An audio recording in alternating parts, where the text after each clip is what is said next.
history.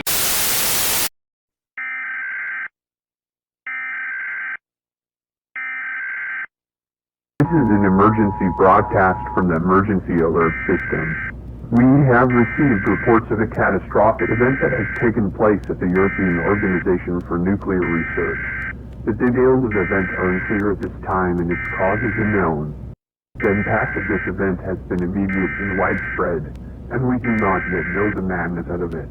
The public is advised to stay informed and follow any instructions from emergency responders.